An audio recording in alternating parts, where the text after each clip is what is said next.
Vamos a iniciar. ¿Alguna duda de la sesión pasada? ¿Algún comentario? ¿Todo bien hasta el momento? Sí, profe. Ok, bien. Bueno, vamos a continuar entonces en donde nos quedamos. Les voy a compartir las diapositivas. Bueno, entonces, la última sesión empezamos a platicar lo que eran las lógicas de control. Establecimos que estas lógicas iban a corresponder básicamente a la tecnología que se estaba utilizando o que se emplea para implementar los mandos de control dentro de las líneas de proceso. Estos mandos de control lo que van a hacer es activar y desactivar los actuadores. Ya estuvimos platicando un poco sobre los preactivadores o los preaccionadores y los palpadores o los acopladores, que no es más que una forma de decirle a los motores, a las etapas de potencia, a los sensores y transductores que nos van a retroalimentar señales. Pero bueno, es que es necesario que nos vayamos familiarizando con la terminología y con el lenguaje que se utiliza a nivel industrial con este tipo de dispositivos, ¿no? Muchas veces el nombrarlos de formas diferentes, ya cuando estamos en la industria, pues sí se nos queda viendo la gente un poquito raro, como diciendo, estos no conocen de cómo se llaman y cómo se conectan estas cosas, ¿eh? En fin. Bueno, entonces platicábamos de esta lógica de control cableado y hablábamos de que principalmente los dispositivos que se empleaban eran reles de conmutación, contactores, reles de funciones lógicas, temporizadores, y bueno, ya ahí tuvieron una actividad que todavía tienen tiempo para entregarla el día de mañana, en el que se iban a especificar algunas características, se iban a ver algunas opciones y aplicaciones de estos dispositivos, ventajas, desventajas, diferencias, para poder tener una mejor idea de cómo es que vamos a trabajar. Bueno, esto es a grandes rasgos, ¿no? Otra de las lógicas que se emplean, veíamos la parte de la ventaja de estas, que eran sencillas de implementación, sistemas de bajo costo, y las desventajas, pues era lo que habíamos comentado, principalmente es el gran volumen, ¿no? A la hora de estar haciendo los gabinetes, al estar haciendo el peinado de cables y demás, pues esos ocupan un espacio considerable, ¿no? A comparación con los de la lógica programada, el de lógica cableada nos ocupa ese espacio y bueno, a veces también la parte del mantenimiento llega a ser compleja, difícil, por cuestiones principalmente las mecánicas, ¿no? Y otra de las cosas que se presentan es si por alguna situación tenemos modificaciones en líneas de proceso o por alguna situación la programación, porque propiamente es una programación que se está haciendo a través de contactos, tuviera alguna modificación o algún error y se tuviera que corregir, pues eso equivale técnicamente a que tenemos que hacer modificaciones físicas sobre estos contactos o sobre las líneas de conexión. Eso es lo que lo hace hasta cierto punto, tiene desventajas sobre otras tecnologías, ¿no? Sin embargo, para cuando se tienen bien definidas esas funciones, esos programas, esas actividades que van a desarrollar, se van a desarrollar dentro de estos procesos productivos, la lógica cableada es la mejor solución, ya que presenta una gran robustez y la parte económica, además de que como no se van a estar presentando cambios significativos dentro de la programación, en la primera consideración de las opciones que tiene este proceso, pues se van a plasmar ahí en este gabinete, ¿vale? Entonces, continuamos. Otra de las lógicas o de las tecnologías que se utilizan para las lógicas de control es, por ejemplo, la lógica de control neumática, que es muy parecida a la lógica de cableada, solo que aquí se están utilizando como elementos conectores o como elementos que van a transmitir la energía a las válvulas. Dichas válvulas lo que van a hacer es redireccionar el flujo de energía, en este caso es el flujo de aire, para poder tener diferentes caminos y sobre de estos tener cambios sobre los actuadores, ¿no? Ya sean los cilindros, ya sean motores de giro limitado, ¿sí? O los de rotación continua, ¿no? Como son, por ejemplo, las herramientas. Hay herramientas neumáticas que giran constantemente, o hay algunos motores para controlar posición, ¿no? De un determinado ángulo. Se puede hacer por medio de estas válvulas y estas implementaciones, ¿no? Se basa en usar sistemas neumáticos para automatizar el proceso. Actualmente en la industria, no sé si vieron por ahí, les posteé en el Schoology un link donde estaba un video. Les voy a poner más links de ese tipo en el curso para que vayan ustedes checando. Pero por lo general en líneas de proceso, la parte neumática se utiliza bastante. Como ya vieron en la parte de sistemas de energía, sistemas de impulsión, tiene muchas bondades, ¿no? Dentro de ellos es la velocidad de respuesta, es una respuesta rápida, aunque se complica un poco el control o la controlabilidad, pero pues lo podemos resolver con estos silenciadores, los amortiguadores, los acondicionadores del flujo de aire para poder tener un mayor control, aparte de la higiene que pudiera llegar a tener, y representan digamos, una proporción de fuerza un poco mayor que si estuviéramos hablando de motores eléctricos, ¿no? Por eso que comúnmente en las líneas de proceso vamos a encontrar, yo creo que en un 70% indudablemente, vamos a encontrar líneas con sistemas automatizados a base de energía neumática, ¿no? De igual manera, es reemplazable, perdón, por sistemas hidráulicos. Aquí la diferencia de esta lógica de control, ya con los sistemas hidráulicos, pues se da cuando necesitamos implementar más potencia, ¿no?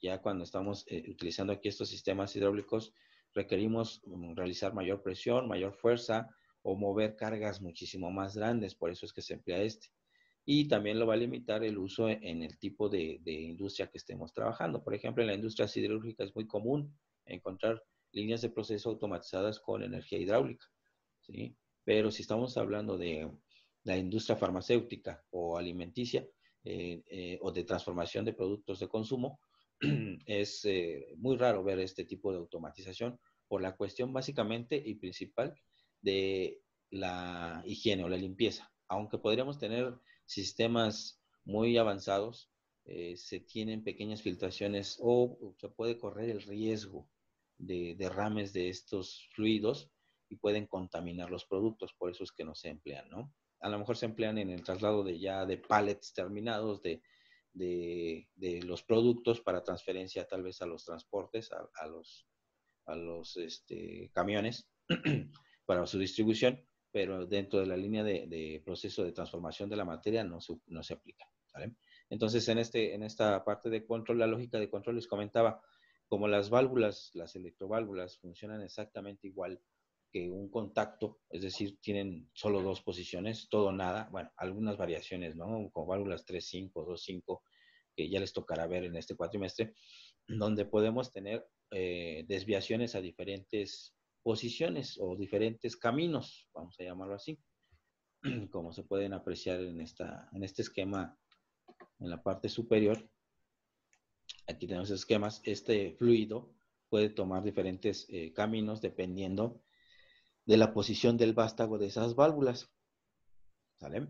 Entonces, pero al final de cuentas, el cambio entre una posición y otra es absoluto, vamos a llamarlo así, es de todo o nada, pasa o no pasa, no es un cambio proporcional como en las válvulas de tipo, vamos a llamarlo así, mariposa, por ejemplo.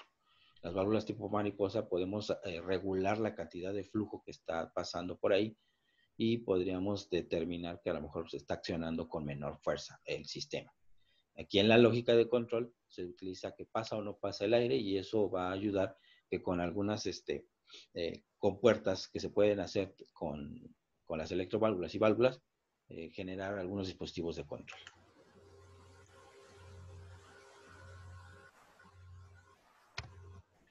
Bien. Otra de las lógicas de control, de las ventajas de las lógicas de control, son la parte de la implementación rápida, la economía, y principalmente lo que se van a utilizar ahí son válvulas distribuidoras. Esta nos va a permitir hacer que el fluido, en este caso el sistema de impulsión que es el aire, lo podamos distribuir a diferentes circuitos. Vamos a poder tener detectores y pulsadores, detectores de fin de carrera, por ejemplo, cuando en este caso, aquí abajo se alcanza a apreciar este cilindro, este vástago, que se está extendiendo y contrayendo. Entonces podemos tener detectores de fin de carrera, ¿no? Aquí en esta parte superior, la parte inferior, cuando se contrae y cuando se extiende ese cilindro, ¿no? Los pulsadores principalmente pues van a ser utilizados ya sea para accionar el inicio de una secuencia dentro de estos procesos controlados con aire, ¿sí? Y también nos van a permitir que se accionen. Por ejemplo, si nosotros lo tenemos aquí en este sistema, puede tener detectores de fin de carrera, pero también en un extremo tener un pulsador que active otra secuencia de un sistema paralelo, ¿no? Tenemos también la parte de los pilotos neumáticos, que simplemente son los indicadores que pudiéramos tener para determinar la posición en la que se encuentra una válvula o si un cilindro está extendido o está contraído, ¿no?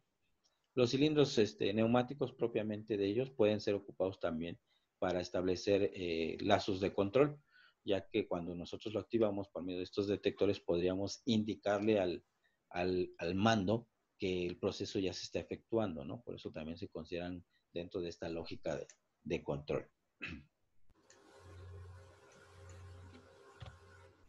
Ventajas, no se ve afectada por interferencias electromagnéticas. Una de las principales características que tienen algunas otras aplicaciones como las que vamos a ver, las lógicas de control como las que vamos a ver ahorita. El hecho de estar trabajando en un ámbito industrial se corre el riesgo principalmente de tener estas interferencias. ¿Y quién produce esas interferencias? Pues básicamente lo van a producir los motores eléctricos que están dispuestos en esas industrias, ¿no? Vamos a suponer que yo tengo aquí un motor. Voy a tratar de dibujar el esquema rápido. Con su símbolo. Está. Híjole, no tengo aquí. Bueno, espero pueda aquí. Y cuando yo arranco el motor, cuando empieza, más cuando son motores muy grandes, cuando se tratan de prensas, o de bandas transportadoras que van a soportar mucha carga, esos motores generan una gran corriente al arranque, muy, muy grande, y esa misma corriente lo que hace es generar campo electromagnético y fuerza contraelectromotriz, que muchas veces incluso afecta al propio motor, generando los armónicos, generando muchas situaciones internas que por el diseño se trata de minimizar. Sin embargo, no están exentos de generar campos electromagnéticos que puedan radiarse alrededor de la planta, vamos a llamarlo así, o muy cerca del proceso en el que están trabajando. Entonces eso va a provocar que este campo magnético pueda generar interferencias electromagnéticas sobre los dispositivos de control. Muchas veces esos dispositivos, cuando estamos hablando ya de dispositivos a base de circuitos integrados, algunos ya consideran estas situaciones, por eso de lo de la robustez que también les pedí investigar, van a considerar dentro de sus diseños algunos elementos para poder eh, reducir esa situación, ¿no? Supongamos que tuviéramos aquí una tarjeta con algunos microcontroladores o algunos dispositivos electrónicos, etcétera, qué sé yo, dentro de él. Va a haber en él, muchas veces ahí en el PCB, una especie de malla que podemos ver ahí con cobre, cuya función es simplemente aislar un poco la parte de la interferencia electromagnética que pudieran generar los dispositivos electrónicos. Obviamente, pues también le pueden llegar por la parte superior, inferior y algunos diseños consideran eso, ¿no? Y dentro de los PCBs lo principal que se hace esto es mandarlo a tierra. Entonces, la lógica de control con neumática pues está exenta de estas interferencias, ¿no? Claro, también estamos hablando de que estas interferencias se generan cuando se tienen motores muy grandes, ¿no? En industrias muy, muy grandes. Cuando el proceso no requiere de motores más allá de un motor, de un caballo, por ejemplo, de motores, tal vez las interferencias electromagnéticas que se presenten son mínimas y no tengan problemas, ¿no? Pero sí se dan en situaciones más grandes. Es una de las desventajas que tuvieran los demás es eso, mientras que con la neumática no se da, ¿no? Por, por razones obvias de que está accionándose con el aire. Desventajas, necesita mucho espacio a comparación de las cuestiones de electrónica actuales. Sin embargo, pues es menos espacio que lo que se ocupan en los tableros en cuanto al control. Sin embargo, necesita de accesorios para poder suministrar este tipo de energía. ¿Qué accesorios?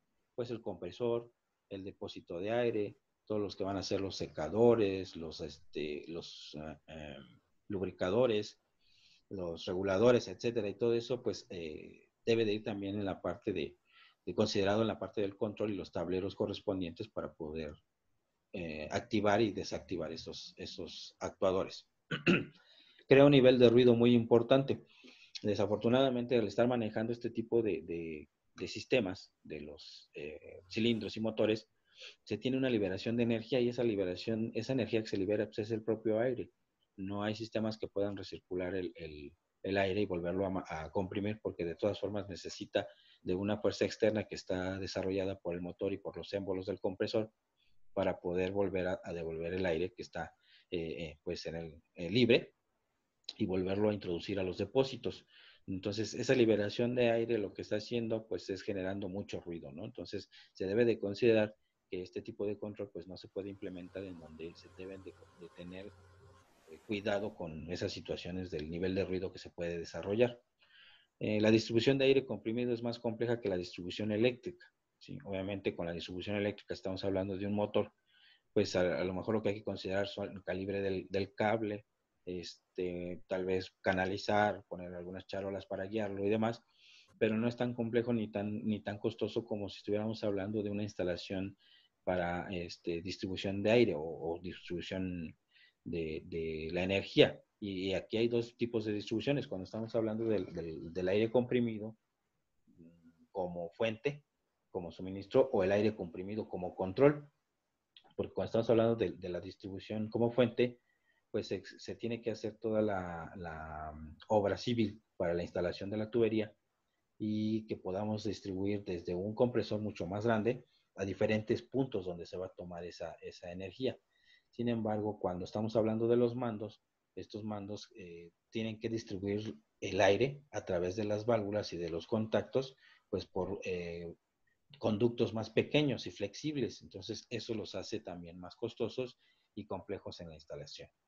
Y sé que necesita una manutención recurrente. Es más recurrente todavía que la parte de los contactos o la parte cableada, ya que se requiere estar purgando, por ejemplo, el depósito de aire, estar purgando los secadores, estar purgando, estar rellenando los lubricantes, los lubricadores, los filtros con aceite, para que esto no genere mayor mantenimiento todavía a la parte de los cilindros, que hay que estar cambiando empaques en el dado caso de cuando ya se tiene una reparación mayor. Y también, pues obviamente, las conexiones en las mangueras. Hay que estar revisando, hay que tener cuidado de la parte del movimiento propio de algunos dispositivos. Puede fragilizar o quebrar esas mangueras y tengamos pérdidas de aire. Entonces, es muy común tener un mantenimiento preventivo muy recurrente y también correctivo, ¿no? Eso es en cuanto a la parte de la neumática, de la lógica con este tipo de dispositivos, ¿no?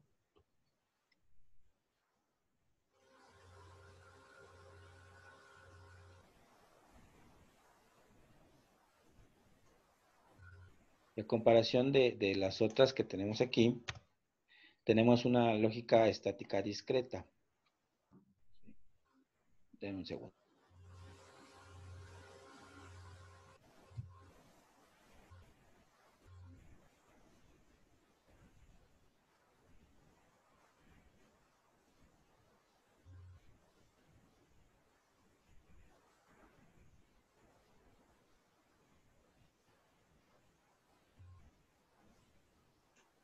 En esta lógica, en la lógica estática discreta, ¿qué es lo que vamos a encontrar principalmente? Bueno, ustedes se van a dar cuenta que que al final este tipo de lógicas de control, todas se resumen a un mismo punto. Aquí estamos haciendo uso de dispositivos que nos permiten controlar el paso de energía de una forma absoluta, todo o nada. O pasa la energía o no pasa la energía. En el caso de la lógica de control estática discreta, es lo mismo, solo que aquí estamos recurriendo a algunos elementos que ya fueron un poquito más avanzados y con la ayuda de algunos otros elementos para poder acondicionar las señales y hacer la activación y la desactivación de los actuadores, ¿no? Por ejemplo, para este tipo de lógica se utilizan circuitos electrónicos de estado sólido para el control.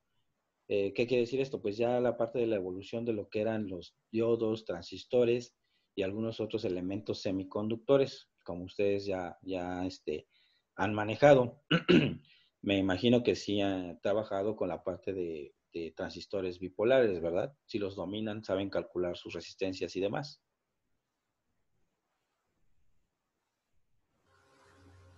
¿No? ¿Nadie? A ver, ¿quién me quiere platicar? ¿Qué recuerdan de eso? A ver si están atentos. A ver, Alfredo Torres.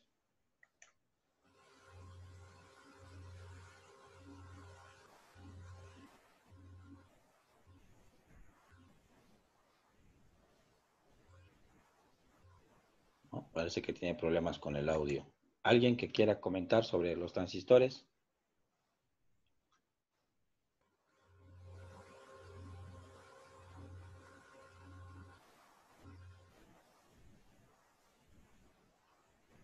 Si no, por chat, no se preocupen, ¿eh? Les da pena hablar.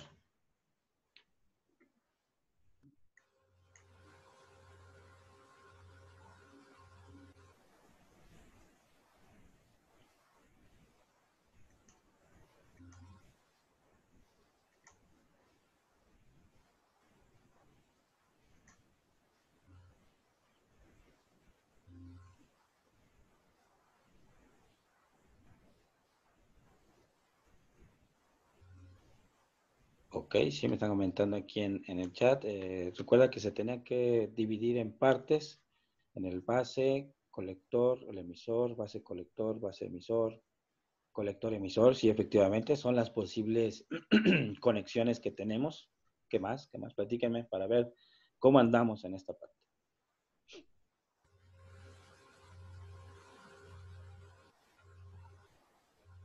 Al bipolar no lo vieron, si es el más fácil y es el de cajón, el obligado, tal De vez. hecho, sí lo vimos, lo utilizamos como un transistor de temperatura, un sensor de temperatura, Un sensor perdón. de temperatura, un transistor, lo ocuparon. Ujú. ¿Con qué activaron con ese transistor?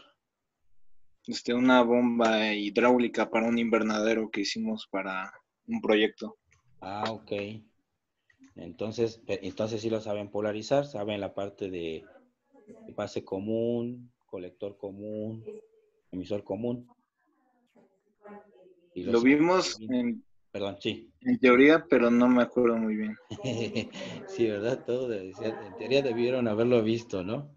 El NPN y el PNP. Pero ya hace mucho de eso. No, apenas un cuatri. Bien, bueno, entonces, ¿cómo andan con las compuertas lógicas? Eso me dijeron que sí andaban bien, a ver si es cierto ahorita.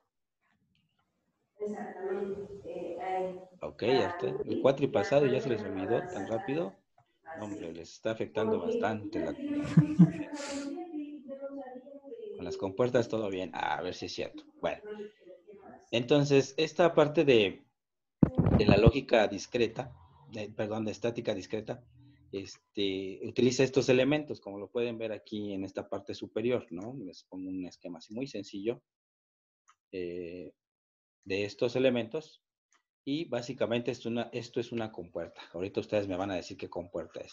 Al final de cuentas, esta combinación de resistencias, de capacitores, diodos y transistores, el objetivo es desarrollar lo que ustedes conocen como las compuertas lógicas. Las compuertas que ya han estudiado y que identifican en su comportamiento. Entonces, estos elementos se emplean para diseñar estos dispositivos y para implementar algunos circuitos más más complejos en los cuales tengamos que tomar decisiones sobre qué sistemas activar. Ya cuando estamos hablando de esta lógica de control estática discreta, estas señales de salida tienen que ser acondicionadas porque los niveles de voltaje que tiene y de corriente son muy reducidos. Y es aquí donde entran los preaccionadores y que después alimentan a los accionadores para poder arrancar una bomba de agua, un motor de una banda transportadora, un motor de un mezclador, etcétera, etcétera. Todo lo que se tiene que hacer, un calentador, en fin. Entonces, obviamente, la potencia que se tiene que elevar.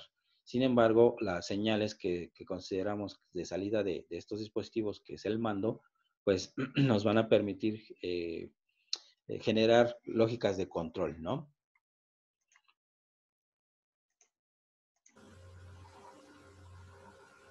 De estos dispositivos decía resistencias, transistores, diodos, etcétera, ¿no? Y les pongo una imagen.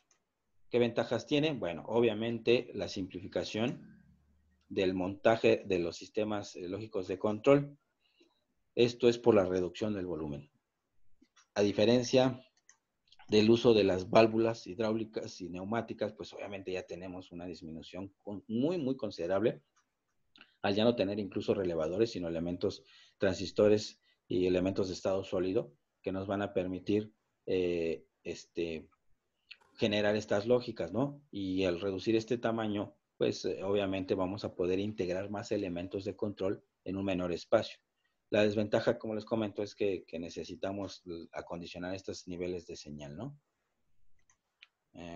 Sin contactos móviles que puedan desgastarse, a diferencia de los relevadores, el estar entrando en contacto, abriendo y cerrando sus platinas, van a generar un desgaste propio por el cierre de la energía. Tal vez a voltajes más pequeños, incluso hasta nivel de, no sé, unos 50, 60 volts, no se alcance a apreciar cuando cerramos el interruptor, pero si lo hacemos de una forma tan lenta que podamos quedar algunos micras incluso de conectar estos elementos, se puede generar arcos eléctricos y esos arcos son los que van degradando el material, ¿no? No sé si en sus casas ha llegado a pasar que ustedes bajan el interruptor de la línea principal y se llega a ver algún chisporroteo, ¿no? Entonces, cuando los vuelven a subir igual, porque pues llega un momento en que se acercan demasiado las láminas para cerrar el circuito y hacen ese arco. Entonces, imagínense eso mismo, hacerlo 1.000.000 de veces, ¿no? En un mes, pues obviamente va a llegar el momento en que se degrada el material y va a dejar de hacer contacto o se tenga que reemplazar algunos elementos como las platinas. Entonces, ese desgasto de los elementos móviles se da mucho por eso de entrar en contacto. Aquí en la parte de la lógica estática discreta ya no se presenta, porque bueno, aquí el principio de hacer que un transistor entre en conducción es gracias a la corriente que nosotros vamos a suministrar para provocar un efecto avalancha en la conexión de la parte N, la parte P y la parte N del emisor, dependiendo de qué tipo de conexión se tenga, ¿no? Entonces, recuerden, por ejemplo, voy a tratar de dibujar aquí. Bueno, voy a ver las desventajas y ahorita seguimos platicando de este. Dice, desventajas, se precisa un elemento intermedio para incrementar niveles de potencia entre los actuadores y sensores y los dispositivos electrónicos de estática discreta. Perdón. Estos elementos son los que les comento que son los acondicionadores de señal. Estos acondicionadores de señal van en un sentido, digamos, del mando hacia los actuadores, necesitan elevar la corriente y de los sensores hacia el mando, necesitamos en algunos casos bajar los niveles de voltaje y corriente y en algunos otros cambiar de tipo de lógica, es decir, de analógico a digital, esos convertidores, ¿no? Que se precisan para poder acondicionar las señales y que el mando pueda interpretarlas. Entonces les decía, esta parte de estar conectando y desconectando se daban en los contactos, en los relevadores, pero aquí en los semiconductores o los transistores, pues lo que vamos a responder básicamente es a la parte de la conducción de un material semiconductor N, ¿se acuerdan de eso? Y un material semiconductor P, ¿no? Entonces tenemos aquí el N, vamos a ponerlo así, y el P. Tal vez invertir los colores. No sé si se los enseñaron con colores. Y teníamos aquí esto, ¿no? El flujo de corriente. Voy a ponerlo en este sentido. Pues, ¿qué pasaba? ¿Qué tipo de polarización tengo ahí? ¿Sí recuerdan eso? ¿Va a conducir o no va a conducir?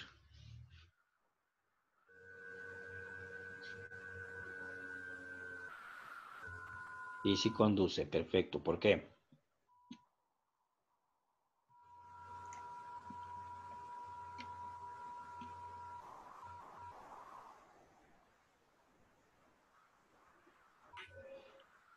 ¿No? ¿Se acuerdan de la zona de agotamiento? A ver, ¿quién me puede comentar de eso? Algo que está aquí.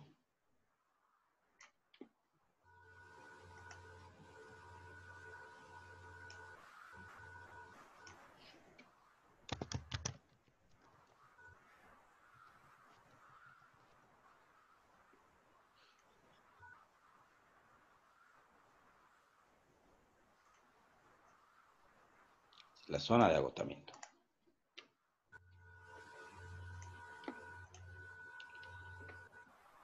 Ok. Porque el conector está entrando por el material conductor, haciéndose que la zona de agotamiento se vuelva cercana a cero o directamente cero. Sí, esta es por la reorientación. Acuérdense cómo teníamos aquí. Es más complejo. Bueno, ahí tengo una presentación, pero ahorita no las vamos a poner. Voy a tratar de mover este. Hagan de cuenta que a este lado tenemos una serie de huecos, como le conocemos, todos distribuidos sobre este material, y del otro lado está técnicamente dopado pues con elementos que generan electrones libres, ¿no? Acá de este lado. Y al nosotros polarizar o al hacer que de este lado lleguen, en este caso la corriente, va a hacer que estos electrones se recombinen aquí, es decir, los que estaban aquí acumulados en negativo, acuérdense que es como muy parecido a lo que es como si fueran los imanes, ¿no? Entonces, con la misma polaridad se atraen, y con las diferentes polaridades, al revés, perdón, diferentes polaridades se atraen y mismas polaridades se repelen. Entonces, como este material está dopado con muchos huecos, vamos a llamarlo así, y nosotros inyectamos la parte de la corriente positiva, lo que va a hacer es repelerlos, pero los va a orientar o los va a obligar a llegar a la zona de agotamiento. Del otro lado, pues se tiene que cerrar el circuito con la parte negativa, y ambos lo que están haciendo es empujarlos a esta zona donde se recombinan, y al recombinarse se hace la zona cero, y obviamente el impulso hace que se genere la corriente. En cambio, cuando ponemos polaridades contrarias, pues estos que están aquí son atraídos hacia la corriente inversa. Voy a tratar de ponerla de otro color. Si tuviéramos este sentido, pues en este caso, los positivos son atraídos a esta zona y los negativos hacia esta otra, y esta zona de agotamiento se va a hacer muchísimo más grande, ¿no? Impidiendo el paso de la corriente. Entonces, prácticamente así funciona el diodo, permitiendo pasar la corriente en un sentido y en otro no. Pero ¿qué pasa cuando agregamos un elemento más? Que en este caso sería otro elemento. Voy a ponerlo aquí.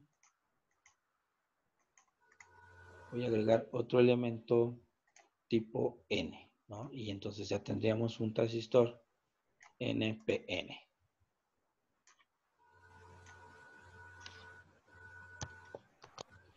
¿Aquí qué va a pasar? Bueno, pues necesitamos primero hacer el agotamiento de la zona que tenemos, perdón.